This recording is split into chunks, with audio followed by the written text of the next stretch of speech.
இந்தியன்ஸ்க்கு civic சென்ஸே இல்லை. ஒரு சில பர்டிகுலர் குரூப் ஆஃப் இண்டிவிஜுவல் இருக்காங்க, உண்மையாவே இல்லை. All American has a civic sense. ஒரு சிவிக் சென்ஸ் இல்லாமல் இந்தியாவில் வந்து பிஹேவ் பண்ணுறவங்க நிறையா இருக்காங்க. ஸோ அப்போ அமெரிக்கன்ஸ்க்கு எல்லாருக்கும் சிவிக் சென்ஸ் இருக்கா? யூஎஸ்ல நம்ம ஹைதராபாத் ஸ்டூடெண்ட் ஒருத்தரை பீஸா டெலிவரி பண்ண ஸ்டூடெண்ட்டை சுட்டுட்டாங்க. லுக்ஸ் லைக் a planned ஒன்று மாதிரி தான் தெரியுது. Looks like plant one. ஆனால் இன்ஃப்ளூயன்சர்ஸ் இருக்காங்க இல்லையா, கேஸ் ஸ்டேஷனில் போயிட்டு ரெஸ்டாரண்ட்டுக்கு போயிட்டு உன்னை பார்த்தா இந்தியன் மாதிரி இருக்கே, நீ கொஞ்சம் சின்ன வயசு பையனா இருக்கே, நீங்கள் என்ன வீசா இருக்கீங்க, அவங்களோட லைஃபே போயிருந்தாங்க. கரெக்ட். 2026ல் யூஎஸ் போலாமா வேண்டாமா பெரிய கொஷின் மார்க்காக இருக்கா. கடந்த 18 மாசமா என்னைக்கு ட்ரம்ப் வந்தாரோ இந்த கொஸ்டின் எல்லார்ட்டையுமே இருக்கு. அது மட்டும் இல்லை, ரீசண்டாக மாதத்துக்கு ஒரு தடவையாவது 2 தடவையாவது எப்பப்பெல்லாம் அவருக்கு மூடு சேஞ்ச் ஆகுதோ ஒரு ஹாட் நியூஸ் வரும். 7th ஜூன் கூட ஒரு நியூஸ் ஒன்று வந்தது, 8th ஜூனும் ஒரு நியூஸ் வந்தது. 7th ஜூனு யூஎஸ்ல நம்ம ஹைதராபாத் ஸ்டூடெண்ட் ஒருத்தரை பீஸா டெலிவரி பண்ண ஸ்டூடெண்ட்டை சுட்டுட்டாங்க. 8th ஜூனு நீ என்ன 100K சொல்றது, பிரசிடென்ட்டுக்கு இதெல்லாம் பவரே கிடையாது அப்படின்லாம் சொன்னார். இதை நம்மெல்லாம் டிஸ்கஸ் பண்ணுறதோட நம்மகிட்ட இன்னைக்கு ஒரு எக்ஸ்பர்ட் இருக்காரு, American life style RJ, nothing but நம்ம ராஜேஷ் நம்மளோட இருக்காரு. ட்ரம்ப் பக்கத்துலேயே இருந்து பார்த்துட்டு இருக்காரு, என்ன நடக்குதுன்னு கேட்டு தெரிஞ்சுக்கலாம். வாங்க உள்ள போகலாம். Thanks for joining. எப்படி இருக்கீங்க? நல்லா இருக்கேன். நல்லா இருக்கீங்க. அதாவது இது சொல்லுவாங்கள்ல, ஒரு காலத்தில் யூஎஸ்னா ட்ரீமாக இருந்தது, இப்போ யூஎஸ்னா பயமாக இருக்குது. யூஎஸ்க்கு போறியா பார்த்துப்பா அப்படிங்கிற சொல்கிற அளவுக்கு ஆயிடுச்சு ஆக்சுவலாக. ஓகே, இந்த சாலமன் பாப்பையா சொல்லுவார் அடிக்கடி, ஒரு கிண்டலாக சொல்லுவார் அப்படியா அப்படின்னு. அது மாதிரி யூஎஸ்ஆனாலே ரொம்ப பயமாக இருக்குது இப்போ. ஏன்னா 7th ஜூனு கிட்டத்தட்ட அந்த பிளான்டு மர்டர் மாதிரி தான் தெரியுது. நம்ம ஸ்டூடெண்ட்டு, மாஸ்டர் படிக்கிற ஸ்டூடெண்ட்டு நைட் டைமில் பீஸா டெலிவரிக்காக போயிருக்கான். ஆளே இல்லாத வீடு. அண்டு சம்மோர் நியூஸ் எல்லாம் பார்த்தா ரொம்ப பிளான்டாக தான் இருக்குது. இந்த கன் கல்ச்சர், முதல்ல இதை பற்றி நீங்கள் என்ன சொல்கிறீங்க? அப்பார்ட் ஃப்ரம் இட், கன்னை எடுத்துக்கிட்டு நிறைய ஸ்டேட்டில் கிட்டத்தட்ட 14 ஸ்டேட்டோ 15 ஸ்டேட்லேயோ கன் எடுத்துகிட்டே காலேஜுக்கு போகலான்னு சொல்கிறாங்க, ஈவன் இன்க்ளூடிங் டெக்ஸஸ்லாம்.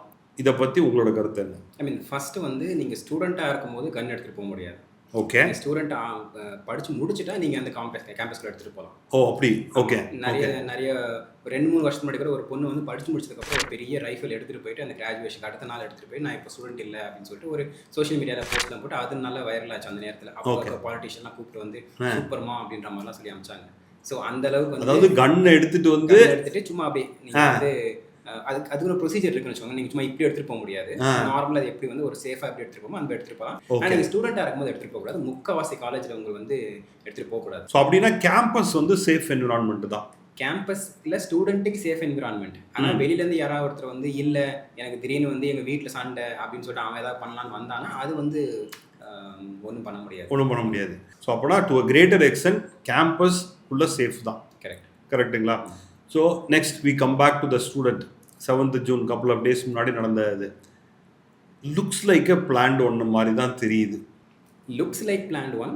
ஆனால் அஃபீஷியல் ரிப்போர்ட் கன்ஃபார்ம் ஆகாத வரைக்கும் நம்ம அது வந்து வி ஆர் ஜஸ்ட் சஸ்பெக்டிங். ஆமாம்.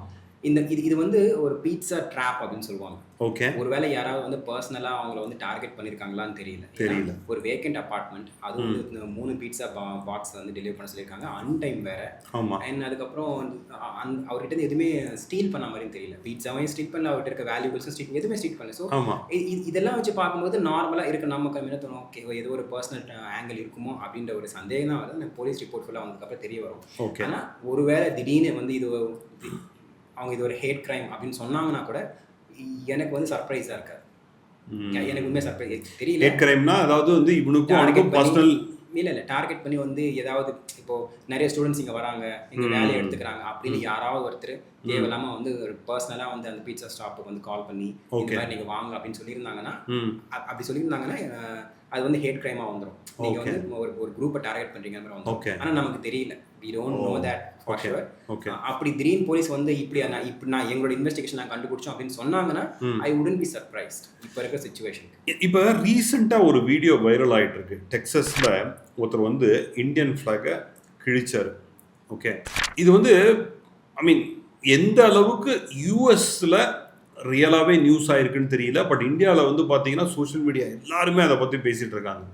ஓகே, இதே வந்து சிங்கப்பூரில் இன்னைக்கு தான் சொல்லியிருக்காங்க, கிட்டத்தட்ட இந்தியன் ரேசிசம் மாதிரி வந்த கண்டென்ட் எல்லாமே யூடியூப்பில் பேன் பண்ண சொல்லிட்டாங்க. And government set these kind of content can not be published அப்படின்னு. It's a welcome move. I'm not expecting US to do this, but I doubt whether Trump will do this also. Not Trump. அங்கே இருக்க political சிஸ்டமே எப்படின்னா, நீங்கள் வந்து ஒரு ஒரு ஒரு ரொம்ப ஹேட்ஃபுல்லான கண்டென்ட் போட்டால் கூட அது வந்து ஃப்ரீ ஸ்பீச் அப்படின்றதுல வந்துடும். You have right to criticise anyone. Okay, அதுலேயும் ஒரு சில செக்ஸ் அண்ட் பேலன்ஸ் இருக்குது, அதை நீங்கள் கிராஸ் பண்ணக்கூடாது. ஓகே, லைனை கிராஸ் பண்ணாமல் நீங்கள் வந்து யூ கேன் கிரிட்டிசைஸ், அந்த மாதிரி தான் வரும். ஸோ நீங்கள் வந்து இப்போ ஒரு இன்ஃப்ளூயன்சர் இந்த மாதிரி போடுறாருன்னு வச்சுக்கோங்க, இது மாதிரி அதை பண்ணுறாங்கன்னு வச்சுக்கோங்களேன், ஒரு நீங்கள் எத்தனை கேஸுக்கு போய் நீங்கள் வந்து ஃபுல்லாக இந்த செக்ஸ் அண்ட் பேலன்ஸ் பார்த்துட்டு இருப்பீங்க. அதனால 1-2 எங்கேயாவது அங்கங்கே வந்து கொஞ்சம் ஸ்லிப்பாகி வந்து கொஞ்சம் எக்ஸ்ட்ரீமாக போயிடும். தவிர ஆக்சுவலாக அங்கேயும் வந்து ஃப்ரீ ஸ்பீச்சஸ் அலவ். நான் உங்களுக்கு கிண்டல் பண்ணலாம், நீங்கள் என்ன கிண்டல் பண்ணலாம், நான் கிண்டல் பண்ணலாம், ஆனால் அந்த லைனோட இருக்கணும். அப்படி இருக்குதா அப்படின்னு தெரியல. இப்போ வந்து ஒரு சில பேர் என்ன பண்ணிடுறாங்கன்னா, அவங்களுக்கு வந்து இந்த இந்தியன்ஸ் இந்த சக்ஸஸ் ஸ்டோரியை பார்த்து அவங்க கொஞ்சம் வந்து ஜெலஸ். அதனால அவங்க என்ன பண்ணுறாங்கன்னா, இந்த மாதிரி வந்து ஏதாவது கிழிக்கிறது, நாங்கள் வந்து ஆர்ப்பாட்டம் பண்ணுறோம் அப்படின்னு பண்ணுறது, அந்த மாதிரி பண்ணுறாங்க. ஓகே, இதில் 2 சைட்லேயும் நான் சொல்வேன் கொஞ்சம் வந்து தப்பு இருக்குது. நம்ம ஒரு சில இந்தியன் ஒரு பர்சன்டேஜ் ஆளுங்க என்ன பண்ணுறாங்கன்னா, அவங்க வந்து மைண்ட் செட் வந்து இங்கே இருக்க மாதிரி அங்கே போய் இருக்கணும் அப்படிங்கிற மாதிரி அவங்க ட்ரை பண்ணுறாங்க. அப்படி இருக்கும்போது என்ன ஆகுதுன்னா, அங்கே இருக்கவங்களுக்கு வந்து என்னடா இவங்க இப்படி இருக்காங்க அப்படின்ற மாதிரி அதுவும் ஒரு சின்ன சலிப்பு வருது. அது சலிப்பு இப்போ என்ன ஆகுதுன்னா வந்து முதல்ல ஒரு 10 வருஷத்துக்கு முன்னாடி வந்து இது ஓகேவா இருந்துச்சு. ஆனால் இப்போ எப்படி இருக்குன்னா, உங்களுக்கு சோஷியல் மீடியாவில் வந்து நிறைய இந்த ஒரு இந்தியன்ஸ்னாவே வந்து நிறைய சம்பாதிக்கிற எத்னிசிட்டி குரூப்பு, கார்ஸ்லாம் பார்த்தீங்கன்னா நல்ல கார்ஸ் வச்சிருப்பாங்க, வீடெலாம் நல்ல பெரிய வீடு வச்சிருப்பாங்க, அந்த மாதிரி நிறைய இருக்கிறதுனால என்ன ஆகுதுன்னு பார்த்தீங்கன்னா, அவங்களுக்கு வந்து அந்த ஒரு பர்டிகுலர் என்னோட காசு பிடிக்கிட்டாங்க அப்படின்ற மாதிரி வருது. அப்போ அந்த பர்டிகுலர் செட் ஆஃப் இந்தியன்ஸ் கொஞ்சம் ஒரு மாதிரி பண்ணுறதுனால இவங்க என்ன பண்ணுறாங்கன்னா, அதை எடுத்துகிட்டு போயிட்டு ஒரு ப்ராடர் எல்லா இந்தியன்ஸ்க்கும் சேர்த்து இப்படி ஆயிடுச்சு அப்படி ஆயிடுச்சு அப்படின்ற மாதிரி வந்து கொண்டு வர ஆரம்பிச்சிருக்காங்க. இது என்ன ஆகுதுன்னா, சோஷியல் மீடியாவில் இன்னும் வந்து ஃபியூல் ஆகுது பெருசாக. இது வந்து ரேசிசம் கிடையாதா? Because you saying like no I free speech is இல்லை, ரேசிசம் தான். ஆனால் நான் என்ன சொல்கிறேன்னா, நீங்கள் 2 இப்போ நீங்கள் எல்லாத்தையும் ரேசிசம் அப்படின்னு சொல்லிட முடியாது. இப்போ ஒரு சில பேர் வந்து இந்த மாதிரி இந்தியன்ஸ் இப்படி ஏன் பண்ணுறாங்க அப்படின்னு ஒருத்தவங்க வந்து ஆதங்கமாக சொல்கிறது நம்ம ரேசிசம் சொல்ல முடியாது. ஏன்னா ஒரு சில பேர் நானும் பார்த்துருக்கேன், எங்கள் ஏரியாவில் கூட நிறைய பேர் அந்த மாதிரி வந்து இருக்கிறது நான் பார்த்துருக்கேன். எங்களுக்கே எப்படி இருக்குன்னா வந்து, ஐயோ ஏன் இப்படி உள்ள பண்ணுறாரு அப்படின்ற மாதிரி இருக்கும். அந்த அதை வந்து கிரிட்டிசைஸ் பண்ணுறாங்களா, ஜஸ்ட் வெல்கம் மூவ். ஏன்னா நீங்கள் அதை பார்த்து கொஞ்சம் வந்து புதுசாக வராங்க, பார்த்துப்பாங்க, கற்றுப்பாங்க, சேஞ்ச் பண்ணுவாங்க, ஃபைன். ஆனால் என்ன ஆகுன்னு பார்த்தீங்கன்னா, ஒரு சில பேர் வந்து இந்தியன்ஸ் இல்லைன்னா நான் வந்து பெரிய லெவலுக்கு வந்துடுவேன் அப்படின்னு ஒரு நினைப்பு அவங்க மைண்டில் இருக்கும். ஆனால் உண்மையாகவே வந்து இந்தியன்ஸ்னால இவங்க அந்த பெரிய லெவலுக்கு வராமலாம் இல்லை. இவங்க வந்து ஆப்பர்ச்சுனிட்டி எவ்வளவோ இருக்குது. அந்த மாதிரி இருக்கும்போது அந்த கண்ட்ரில இருந்து நீங்கள் எந்த ரெஸ்ட்ரிக்ஷனுமே இல்லை. அப்படி இருக்கும்போது நீங்கள் தாராளமாக எங்கே வேணால் போகலாம். அப்படி நீங்கள் அந்த லெவலில் தான் இருக்கீங்க அப்படின்னா, அப்போ வந்து சம்திங் உங்களுக்குள்ளே ஏதோ ஒரு சம்திங் ஒரு சின்ன ஃப்ளா இருக்குது, அதை நீங்கள் சேஞ்ச் பண்ணாமல் மேலே போக முடியாது. ஆனால் அதை விட்டுட்டு அவங்க என்ன பண்ணுவாங்கன்னா, இந்தியன்ஸ்னால தான் நான் இந்த வேலை கிடைக்கல அப்படின்ற மாதிரி வந்து தப்பாக எடுத்துப்பாங்க. அப்படி எடுத்துக்கிட்டு அவங்க ஒரு சில விஷயம் பண்ணுறாங்கன்னா அது வந்து ரேசிசம். ஓகே, இதில் இன்னொரு ஒரு ஐ மீன் இது சோஷியல் மீடியா ஹைப்பானு எகெயின் தெரியல, இந்தியன்ஸ்க்கு சிவிக் சென்ஸே இல்லை. அது அந்த நான் சொன்ன அந்த சின்ன ஒரு பர்சன்டேஜ் ஆஃப் இந்தியன்ஸ் சொல்கிறேன் பார்த்தீங்களா, அந்த குரூப் உண்மையாகவே இல்லை. நான் எல்லாரையும் சொல்ல மாட்டேன், ஆனால் ஒரு சில பர்டிகுலர் குரூப் ஆஃப் இண்டிவிஜுவல் இருக்காங்க. மேபி பர்சன்டேஜ் வேரி ஆகலாம், 5% இருக்கலாம், 2% இருக்கலாம், 10% இருக்கலாம். அந்த பர்சன்டேஜ் ஆஃப் மக்கள் தான் இங்கே அந்த சிவிக் சென்ஸ் இல்லை அப்படின்னு பேசுகிற மக்கள். ஒரு கவுண்டர் தான் நான் வைக்கிறேன். All American has a civic sense because நான் வந்து ஒரு 100 வீடியோஸு அமெரிக்கன்ஸோ ஆர் ஒயிட்டோ ஹூ பிஹேவிங் லைக் ஒரு சிவிக் சென்ஸ் இல்லாமல் இந்தியாவில் வந்து பிஹேவ் பண்ணுறவங்க நிறையா இருக்காங்க. ஸோ அப்போ அமெரிக்கன்ஸுக்கு எல்லாருக்கும் சிவிக் சென்ஸ் இருக்கா? எல்லாருக்குமே இல்லை. ஆனால் நீங்கள் ஆவரேஜ் அவுட் எடுத்து பார்த்தீங்கன்னு வச்சுக்கோங்களேன், ஆவரேஜாக இருக்கிறதுல இந்தியாவோட அமெரிக்கன்ஸு கொஞ்சம் சிவிக் சென்ஸ் அதிகமாக இருக்கும். ஏன்னா எங்கள் சின்ன வயசில் ஸ்கூல்லேருந்து சிஸ்டமேட்டிக்காக வெளியே குப்பை போடக்கூடாது, வெளியே நீங்கள் போகும்போது ஒரு சில விஷயம் பண்ணக்கூடாது அப்படிங்கிற மாதிரி வந்து அவங்க வந்து தேர் கஸ்டமைஸ் அந்த இதில் வந்துடுறாங்க. ஆனால் நாம போகும்போது நாமளும் அங்கே குப்பை போடுறது இல்லை. இப்போ நானும் இங்கே வந்து டக்குன்னு ஏதாவது வந்து நான் பேக்கெட்டில் தான் வச்சுப்பேன், கீழே குப்பை போடுறது இல்லை. என் பசங்களும் அப்படி தான் இருக்காங்க. ஆனால் என்ன ஆகுன்னு பார்த்தீங்கன்னா, நீங்கள் அங்கே வந்து போகும்போது ஒரு சில பேர் அந்த ஒரு சின்ன ஒரு தெரியாமல் மென்டாலிட்டி ஏதாவது பண்ணிடுவாங்க. அது வந்து என்ன ஆகிடுன்னு பார்த்தீங்கன்னா ஒரு பெரிய இஷ்யூ ஆகிடும். ஒரு கொஞ்சம் வருஷத்துக்கு முன்னாடி கூட வந்து ஒரு பேரண்ட் போகிறாரு அங்கே போயிட்டு அந்த பிளே கிரவுண்டில். நம்ம இங்கே பார்த்தீங்கன்னா வந்து பிளே கிரவுண்டில் குழந்தைங்க சும்மா சுற்றிட்டு இருந்தாங்கன்னா வந்து சும்மா என்ன பண்ணுவோம், எப்படா இருக்க அப்படி சொல்லி வந்து பார்ப்போம், பேசுவோம். ரொம்ப குட்டி குழந்தைங்க தூக்கி வச்சுப்போம். அந்த மாதிரி அவர் என்ன பண்ணாரு, குழந்தை விளையாடிட்டு இருக்காங்கன்னு சொல்லிட்டு வந்து வீடியோ எடுத்து அது ஒரு வீடியோ எடுத்தாரு.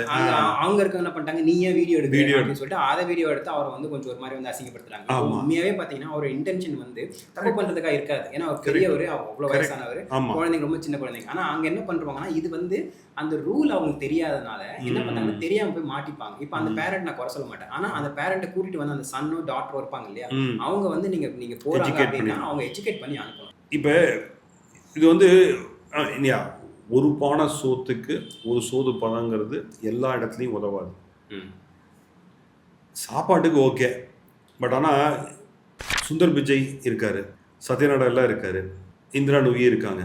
சொல்லும்போது I mean we are talking about generalize saying like every Indian doesn't have I mean like no civic sense இல்லை அப்படிங்கிறது. ஆனால் the kind of amount of wealth with all these people create which nobody talks about it. இந்தியன்ஸ்னால தான் அதையும் generalise பண்ணலாம்ல, இந்தியன்ஸ்னால தான் America உயர்ந்துருச்சு அப்படின்னு கூட generalise பண்ணலாம்ல, அதையும் பண்ண மாட்டேங்கிறாங்க. அந்த மாதிரி பண்ண அவங்களோட ஸ்டோரிக்கு வந்து அகேன்ஸ்டாக அந்த ஒரு சில பேர் சொல்கிறேன், அவங்களோட ஸ்டோரிக்கு அகேன்ஸ்டாக இருக்கனால அதை வந்து ஜென்ரலைஸ் பண்ண மாட்டாங்க. இப்போ என்ன ஆகுதுன்னு பார்த்தீங்கன்னா, இப்போது ஒரு கொஞ்சம் வருஷமாக தான் நீங்கள் இந்த ரேசிசம் இந்த மாதிரி சிவிக் சென்ஸ் இல்லை அப்படின்றது வந்து நிறைய வந்து பாப்புலர் ஆகிடுது. ஏன் அப்படின்னு சொல்கிறேன் பாருங்க. என்னோட கருத்து என்னன்னு பார்த்தீங்கன்னா, இந்த இன்ஃப்ளூயன்சர்ஸ் இருக்காங்க இல்லையா, அவங்களுக்கு வந்து இன்ஃப்ளூயன்ஸ்க்கு இந்தியா ஒரு பிக்கெஸ்ட் மார்க்கெட். ஏன்னா யூடியூபோ சரி, ஃபேஸ்புக், இன்ஸ்டாகிராம் இது எல்லாமே பார்த்தீங்கன்னா இந்தியாவில் வந்து நல்லா வந்து ஆடியன்ஸ் பேஸ் இருக்குது. இப்போ அந்த ஆடியன்ஸ் பேஸ் நீங்கள் கவர் பண்ணணும் அப்படின்னா நீங்கள் என்ன பண்ணணும், அதுக்கேற்ற மாதிரி நீங்கள் வந்து ஒரு வீடியோஸ் போடணும். இப்போ என்ன பண்ணுறாங்கன்னா, சாதாரணமாக நீங்கள் 10 இயர்ஸ்க்கு முன்னாடி இல்லாத மாதிரி இப்போது நிறைய பேர் இன்ஃப்ளூயன்சர்ஸ் எல்லாம் வந்து அவங்க நானும் இன்வெஸ்டிகேட் பண்ணுறேன் அப்படின்னு சொல்லி என்ன பண்ணுறாங்கன்னா கேமரா எடுத்துகிட்டு கிளம்பிடுறாங்க அங்கங்கே. ஸோ அந்த மாதிரி கிளம்பும்போது என்ன ஆகுதுன்னு பார்த்தீங்கன்னா வந்து ஒரு 10 இந்தியன்ஸ் இருக்காங்கன்னா அதில் ஒரு 2 பேர் ஏதோ ஒரு சின்ன ஒரு பண்ணக்கூடாத ஒரு வேலையை பண்ணிட்டு இருக்காங்கன்னு வச்சுக்கோங்களேன். இவங்க என்ன பண்ணுறாங்கன்னா அதை மட்டும் கொண்டு போய் ஃபோக்கஸ் பண்ணி காமிச்சிட்டு இப்போ பாருங்க இப்படிலாம் இருக்குது அப்படிலாம் இருக்குது அப்படின்ற மாதிரி அவங்க வந்து இது பண்ணுறாங்க.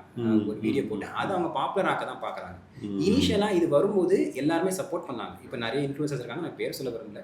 அவங்க என்ன பண்ணாங்க, இனிஷியலாக வந்து நான் H1Bல இருக்க ஃப்ராடை கண்டுபிடிக்கிறேன் அப்படின்னு சொல்லிட்டு அவங்க என்ன பண்ணாங்கன்னா ஃபீல்டு விசிட் போகிற மாதிரி அவங்க பாட்டு வந்து பின்னாடி ஒரு கேமரா எடுத்து வச்சுட்டு போய் திடீர்னு வந்து ஒரு கேஸ் ஸ்டேஷனில் போயிட்டு இல்லை வந்து எங்கேயாவது ஒரு ரெஸ்டாரண்ட்டுக்கு போயிட்டு உன்னை பார்த்தா இந்தியன் மாதிரி இருக்கே, நீ கொஞ்சம் சின்ன வயசு பையனாக இருக்கே, நீங்கள் என்ன வீசா இருக்கீங்க, என்ன படிக்க வந்திருக்கீங்க, F1ல இருக்கீங்களா, ஸ்டூடெண்ட்டாக இருக்கீங்களா, அப்போ நீங்கள் இங்கே எப்படி ஒர்க் பண்ணுறீங்க அப்படின்ற மாதிரிலாம் வந்து அவங்க இன்வெஸ்டிகேட் பண்ணி அதை வந்து என்ன பண்ணுறாங்கன்னா வீடியோ எடுத்து போட்டுடுறாங்க. அவங்களோட லைஃபே போயிருந்தாங்க. கரெக்ட், அவங்க லைஃபே போயிடும். கரெக்ட். ஆனால் இப்போ நீங்கள் ஒரு ஃப்ளிப் சைடில் பார்த்தீங்கன்னு வச்சுக்கோங்களேன், ஸ்டூடெண்ட் அங்கே போகும்போது நீங்கள் வந்து கேம்பஸ் தவிர வெளியே ஒர்க் பண்ண முடியாது. ஃபர்ஸ்ட் 1 இயர் ஓபிடியில். கரெக்ட். நீங்கள் ஓபிடியில் கூட நீங்கள் பார்த்தீங்கன்னா வந்து நல்ல இது நீங்கள் ரெஸ்டாரண்ட்டில் போய் நீங்கள் சர்வ் பண்ணுறதுக்கு நீங்கள் ஓபிடி இது கொடுக்க தேவையில்லை, அது கொடுக்க மாட்டாங்க, நீங்கள் பண்ணக்கூடாது, இல்லீகல். ஸோ அப்போ என்ன ஆகுனா நார்மலாக இந்த ஃப்ளிப் சைட் பார்த்தீங்கன்னா இந்தியன்ஸ் எப்படி சொல்லுவாங்கன்னா, ஓகே ஒர்க் பண்ணக்கூடாது, இல்லீகலாக ஒன்று ஒர்க் பண்ணாங்கன்னா இது வந்து ஜஸ்டிஃபைட் தானே அப்படின்ற மாதிரி சொல்லுவாங்க. ஸோ அப்படி இருக்கும்போது ஒரு இனிஷியல் லெவல் வரைக்கும் அது வந்து எப்படி இருந்துச்சுன்னா, இந்த மாதிரி ஃப்ராடை கண்டுபிடிக்கிறாங்களா நாங்களும் ஹெல்ப் பண்ணுறோம் அப்படின்ட்டு இந்தியன்ஸும் என்ன பண்ணுவாங்கன்னா, எங்களுக்கு தெரிஞ்ச இந்த இடத்துல இப்படி ஃப்ராட் நடக்குது பாருங்க அப்படின்னு சொல்லிட்டு சொல்லிட்டு இருந்தாங்க. ஆனால் அது காலப்போக்கில் எப்படி ஆயிடுச்சுன்னா, இந்த இன்ஃப்ளூயன்சஸ் எல்லாமே வந்து ஃப்ராடை கண்டுபிடிக்கிறது அவங்க ரியல் மோட்டிவாக இருக்கா அப்படின்னு பார்த்தீங்கன்னா அது ரியல் மோட்டிவாக இல்லை. அதுக்கப்புறம் அவங்க எப்படின்னா வந்து மொத்தமாகவே என்ன பண்ணாங்க, இந்தியன்ஸே இப்படி தான் அப்படின்ற மாதிரி ஜென்ரலைஸ் பண்ணுறது. H1Bல இருக்க எல்லாமே இப்படி தான். இப்போ 2-3 நாள் முன்னாடி வந்து ஒரு பாப்புலரான நியூஸ் மீடியா அங்கே வந்து ஆப்போசிஷன் சொல்லுவாங்க. இப்போ நார்மலாக வந்து இங்கே வந்து ஒரு கட்சிக்கு ஒரு டிவி இருக்க மாதிரி அங்கேயும் வந்து ஒரு கட்சிக்கு ஒரு ஃபாக்ஸ் நியூஸ் கூட ஏதோ ஒரு ஆச்சு. கரெக்ட். அந்த ஃபாக்ஸ் நியூஸில் எப்படி சொல்லியிருந்தாங்கன்னா 80 to 90% H1Bs வந்து ஃப்ராட் அப்படின்ற மாதிரி வந்து அவங்க அது ஒரு ரிப்போர்ட்டாகவே ரன் பண்ணுறாங்க. அதில் என்னன்னா இந்தியாவில் பார்த்தீங்கன்னா 35,000 36,000 சர்டிஃபிகேட்லாம் வந்து ஃப்ரீயாக கொடுக்குறாங்க, காசு கொடுத்தா அது தனிப்பட்ட ஏதோ ஒரு இன்சிடென்ட் இந்தியாவில் நடந்தது. அதுவும் கண்டுபிடிச்சது இந்தியன் அரசாங்கம் தானே, அவங்க போய் அதிகாரிகள் கண்டுபிடிச்சதுன்னு சொன்னாங்க. அதை கொண்டு போயிட்டு அதுக்கும் சம்மந்தமே இருக்காதீங்க, அங்கேருந்து வாங்கி தான் இங்கே பண்ணாங்க அப்படிங்கிற மாதிரி அவங்க வந்து கோரிலேட் பண்ணி என்ன பண்ணாங்கன்னா, அதாவது அந்த ஒரு ஃபைன் லைன் ஒன்று இருக்கும், இப்படிதான் அப்படின்னு அவங்க ஸ்ட்ரெஸ் பண்ணி சொல்ல மாட்டாங்க. ஆனால் பார்க்குறவங்களை எப்படி நம்ப வச்சிருவாங்கன்னா, இதனால தானா அப்படின்ற மாதிரி நம்ப வச்சிருவாங்க. சரி என்ன எதுனா அதை பார்த்து 80 to 90% என்னையா பேசுறீங்க நீங்க, 80 to 90% ஒரு இதில் வந்து ஃப்ராட் இருந்துச்சுன்னா அது எப்படி அந்த சிஸ்டம் எப்படி இருக்கும் நீங்கள். ஆனால் அதுக்கு நம்புற ஒரு கூட்டம் இருக்கு. இப்போ என்னன்னா அதை பார்த்துட்டு கம்ப்ளீட் அசம்ஷனாக இருக்கலாம், அதை பார்த்துட்டு யாராவது ஒருத்தர் கூட வந்து இப்படிலாம் நடக்குதா, என் லைஃப் வந்து இந்த மாதிரி வந்து மோசமானதுக்கு இந்த மாதிரி தான் வந்து காரணம் அப்படின்னு சொல்லி கூட இந்த டார்கெட் அட்டாக் நடந்திருக்கலாம். I don't know. Okay, I am just like maybe it's completely ஃபால்ஸாக இருக்கலாம். பட் ஆனால் அப்படி நடந்துச்சுன்னு போலீஸ் இன்வெஸ்டிகேஷன் சொன்னாங்கன்னா I would not be surprised. Correct. இல்லை இப்போ கடந்த ஒரு 2 வருஷமாக பார்த்தீங்கன்னு வச்சிங்களேன், ஃபஸ்ட்டு வந்து 2024 கிட்டத்தட்ட 40 to 45% வீசா ரிஜெக்ஷன் இருந்தது. லாஸ்ட் இயரில் கிட்டத்தட்ட 50+. ஓகே, அதாவது இந்தியா லாஸ்ட் ரஃப்லி about 450 crores on visa rejection ஃபீஸில் மட்டும். It make me to think now it is purposely done. ஏன்னா இப்போ வந்து எனக்கு வேணும், I don't mind to pay again அப்படிங்கிற சுச்சுவேஷனில் தான் இருக்குது. But they also wanted. நான் என்ன சொல்லுவேன்னா, இப்போ யூஎஸ்க்கு வந்து இந்தியன்ஸ் வேண்டாம் அப்படிங்கன்னா நீ எப்போதுமே எடுக்கக்கூடாது. அதாவது வந்து இந்த இப்போ கர்நாடகாவில் மழை பெஞ்சு அதிகமாகிடுச்சுன்னா தமிழ்நாடுக்கு திறந்து விடுவாங்க. மழை கம்மியாயிடுச்சு அப்படின்னா எங்களுக்கு வாட்டர் வேணும்னு கேட்டை போட்டுருவாங்க. அது மாதிரி தான் நடக்குது.